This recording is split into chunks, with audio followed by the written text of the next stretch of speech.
god! I'm so excited about the new Sonic movie! But they better not mess this movie up. Unlike the last movie. There's so many iconic moments like in Sonic Adventure 2 that go into Shadow's backstory that we have to have in this movie. It all starts with this. Chaos Control! I swear to God, if I don't see Maria get shot, I ain't watching. I'm leaving the damn theater. I am so serious when I say Gerald needs to get shot down by a military firing squad or I'm going to lose it! I'm going to kill myself!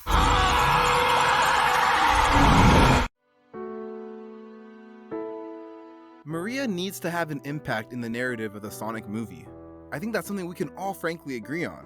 The story of Maria and Gerald is crucial to Shadow's origin, and if their deaths are cut from the final film's narrative, it would seriously lessen my enjoyment of the movie. And we don't want to just see Maria get shot for the sake of it either, like, I know, hard to believe. I personally hope that they add flashback scenes between Shadow and Maria to further develop their relationship before losing her. Doing this would give us added depth to Maria's character that has yet to be explored in the games, therefore giving us a personal investment into this relationship between Shadow, Maria, and Gerald. Gerald Robotnik and Shadow need to have a relationship. I don't believe we ever saw Shadow and Gerald interact with each other despite Gerald literally being Shadow's papa. Including scenes between the two of them would give Shadow and Gerald the opportunity to share philosophical ideologies, thus giving us insight on how Shadow developed his morality. With the power of these emeralds, I'm going to conquer the universe. This is who I am.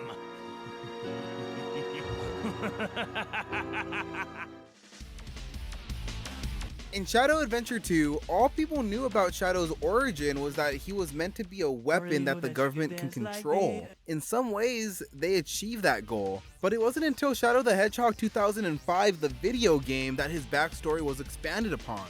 We learned throughout the narrative that Gerald utilized alien technologions and DNA from the Black Arms to make Shadow.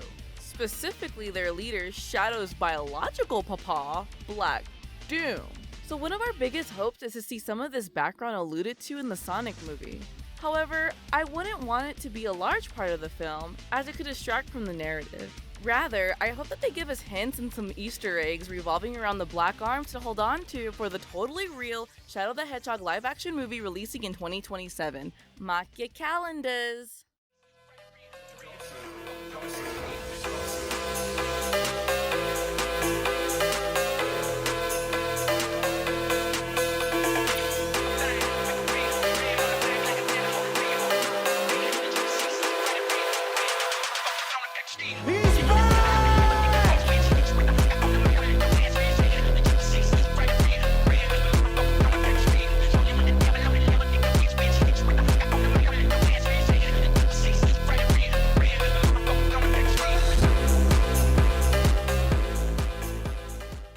Dr. Stone is the best human in the Sonic franchise. I don't know whose idea it was to give Eggman a lackey that he's actually in love with, but damn, that was the best addition they could have added to this franchise. In some ways, he reminds me of Dr. Starline from the IDW comics. In those, Starline's a platypus that has an intellect to rival Eggman's, but he becomes disillusioned with the Egghead. He's basically Buddy from The Incredibles. But unlike Starline, Stone actually knows his place. Stone would never question the Doctor, and he would rather drop to his knees, not like that, than hurt one mustache hair on the Egghead's face. Sorry, loser line. In short, I really enjoyed Lee Majdoub's performance and hope that this movie gives him the screen time he deserves. What I think would be really cool is if the movie started similar to how the Dark Story in Adventure 2 started. How I imagine it is that Dr. Stone, while infiltrating Gun's base, unlocks Shadow from his capsule. Like in the game, Shadow would grant Dr. Stone a wish. And what does he wish for? For Eggman's return. Shadow agrees that he'll find Jim Carrey and adds that if he collects all the emeralds, he'll grant a second wish.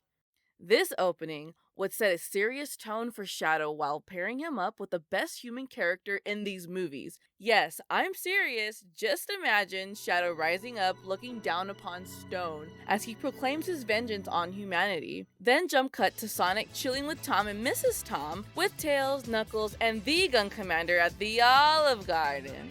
Or something like that. For some inexplicable reason, money. Olive Garden has been core to movie Sonic's identity. A token of appreciation from your government. Letter from the president? You'll see. Possible. Yeah. I would welcome a scene of Sonic eating at Olive Garden with his whole crew celebrating Gun Commander Sr., this fucking guy. The scene would end by introducing Gun Commander Jr., the real Gun Commander, who isn't a walking Olive Garden advertisement. It never Funny! ends. Possible. But okay, I think I know how to please both fans of Senior and Junior here. Y'all remember Batman v Superman when Lex Zuckerberg was Lex Luthor Jr.? Yeah, let's do that, but in reverse and make it like good, you know?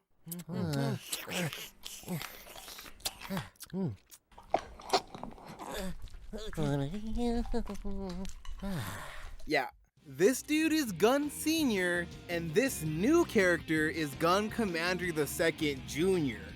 Now, am I saying that I hate the idea of this dude being the actual Gun Commander?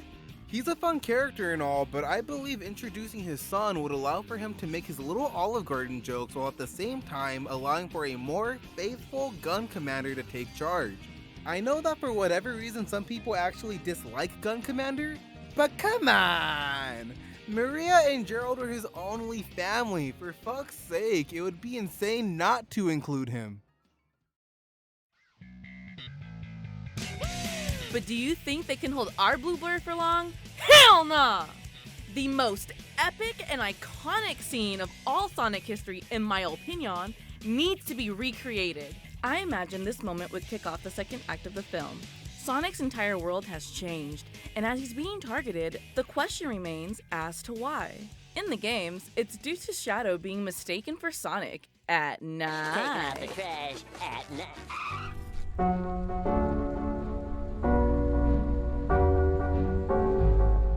In the movie version of the events, they can lean on that idea. However, Gun Commander would recognize that Sonic isn't Shadow, but since both of them are hedgehogs, he believes the two of them are connected somehow. Wait, so Gun Commander's racist? Oh, wait, my bad. Speciesist? Yeah, really there are any number of reasons as to why Sonic would be captured. But the point is, the city escape sequence needs to be in the film. I want him in the plane, I want him jumping out of the plane, sliding around, rolling around at the speed of sound. I want to see him get chased by that truck. I want to see him fight that robot. I want to see him confront Shadow. I want them to fight. I want Shadow to pull that emerald out of his ass and do chaos control. I want to see Sonic get arrested. And I'm not joking. I'm not messing around. I'm serious when I say I want all of this. I'm just so greedy. I need it all. I want it all. I deserve it as a Sonic fan, and I'm sure all of you would agree with me. And if you don't, you're wrong. You're absolutely wrong. You're delusional, not me. No, I'm right, and you're wrong. What's this faker yapping about? Faker? I think you're the fake hedgehog around here. You're comparing yourself to me? Ha!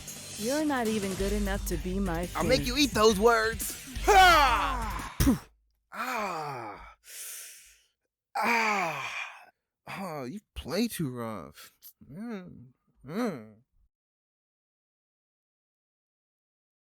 Do I even have to try and justify why this should be in the movie?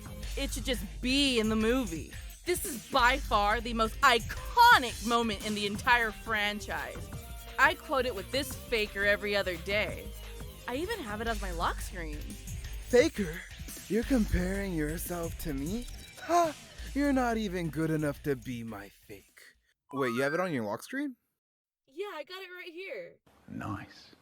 So yeah, if they don't bring it back, y'all can lock me up like Gerald on Prison Island and blow me the shit up.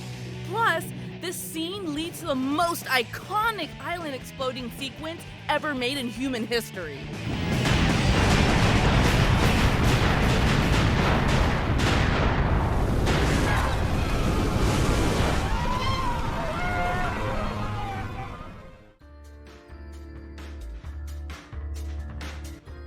The Space Colony Ark. Undoubtedly the most iconic floating structure in space.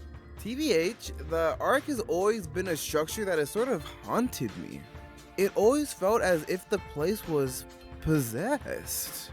A remnant of what once was a bustling scientific community working together to benefit humanity that would transmogrify into a ruinous graveyard of what once was. This is the place where Shadow, Maria, and the Gun Commander grew up. And this isn't even to mention just how damn cool this place is.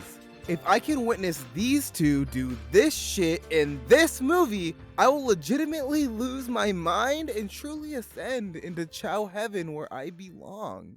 Sin, grab onto my hand. You and I can go to Chow Heaven together. Yes. Hell yeah. See ya later, you bunch of losers. Sin? Enjoy your mid-garden. I don't think you should be doing that. Oh, dude, you're descending. You're slipping from my hands. Sin! Hold on! Sin! Sin! Ah!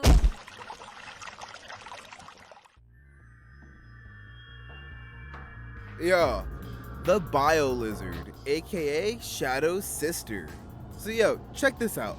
What if they like Full Metal Alchemisted Maria and turned her into the Bio Lizard?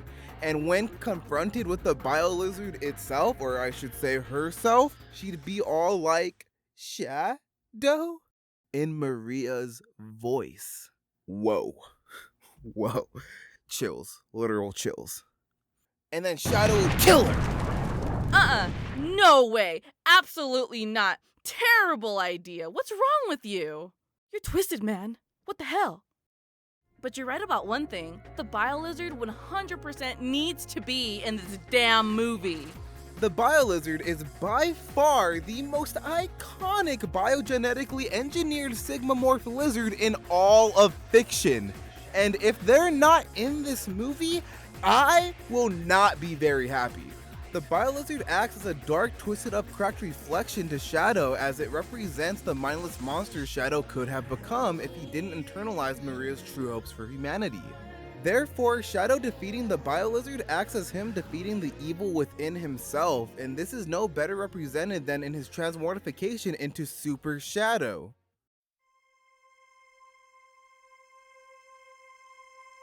Shadow's death is perhaps the most impactful and iconic deaths in all of gaming and now cinema.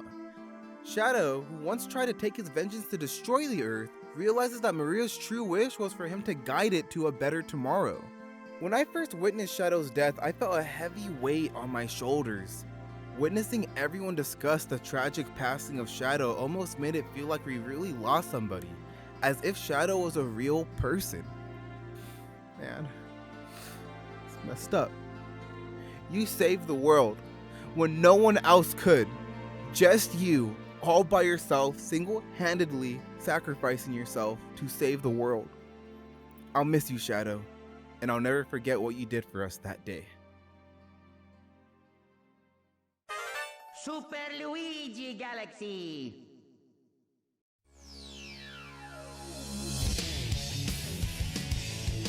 But forget about all that. In fact, forget about everything. The one truly iconic scene that needs to be in this movie is Super Shadow and Super Sonic teaming up. Without question, this is the most iconic transmodification sequence in all of everything, from foe to rival to iconic heroes joining forces to fight off the Bio-Lizard's fat ass from plummeting into the Earth.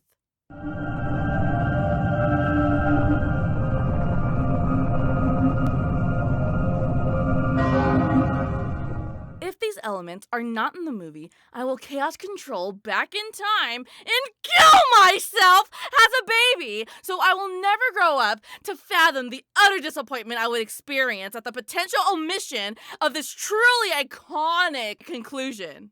This moment can only be accentuated by the addition of the by far most iconic theme song to ever grace society's ear holes.